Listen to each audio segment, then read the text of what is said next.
అధ్యక్ష, వైద్య రంగానికి సంబంధించి నేను ఒకటే మాట గౌరవ సభ్యులకు తమ ద్వారా తెలియజేస్తా ఉన్నా.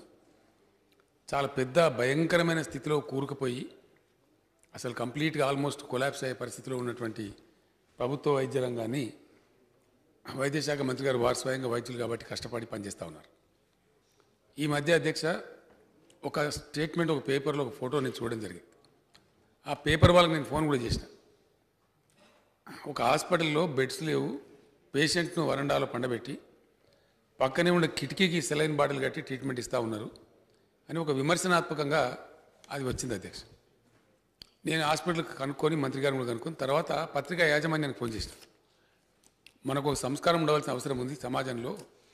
ఎంచేపు ప్రతిదాన్ని ఒక విమర్శ దృక్పథం లేదా నిందించాలని దృక్పథం కరెక్ట్ కాదు అధ్యక్ష. ఒక హాస్పిటల్ ఉంటే దానికి నిర్ణీతమైనటువంటి పడకల సంఖ్య ఉంటుంది.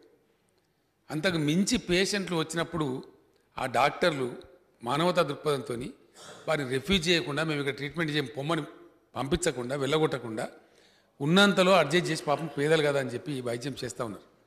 దాన్ని మనం అప్రిషియేట్ చేయాల్సి ఉంటుంది అధ్యక్ష, డెఫినెట్గా అప్రిషియేట్ చేయాలి. నిజంగా ఈరోజు కేసీఆర్ కిట్ అనేది పెట్టిన తర్వాత పెరిగినటువంటి డెలివరీస్, హాస్పిటల్ మీద పెరిగితే ఒత్తిడి, డాక్టర్లు చాలా గొప్పగా దాన్ని పనిచేస్తూ ఉన్నారు అధ్యక్ష, మనం అభినందించాలి. నా ఒకటే రిక్వెస్ట్ ఇక్కడ ఏంటంటే, డెఫినెట్గా వెంకట్రావు గారు చెప్పింది 100% కరెక్టు.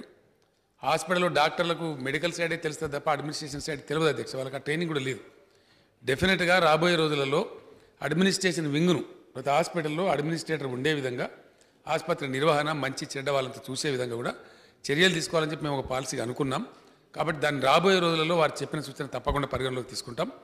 ఇప్పుడిప్పుడే మెరుగై కొంచెం మంచి దిశగా పోతున్నటువంటి వైద్యం రంగాన్ని ప్రోత్సహించాలని చెప్పి, ఎంతసేపు విమర్శలే కాకుండా ప్రోత్సహిస్తూ ముందుకు పోతే బాగుంటుందని చెప్పి మన ప్రభుత్వ రంగంలో పనిచేస్తున్న వైద్యులను మరొకసారి నేను అభినందిస్తున్నానని చెప్పి నేను తమ ద్వారా సభకు తెలియజేస్తున్నాను అధ్యక్ష.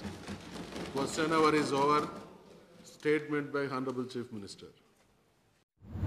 ఈ వీడియో మీకు నచ్చినట్లయితే లైక్ చేసి షేర్ చేయండి. సబ్స్క్రైబ్ చేయడం మర్చిపోకండి. Please subscribe Fatafat news.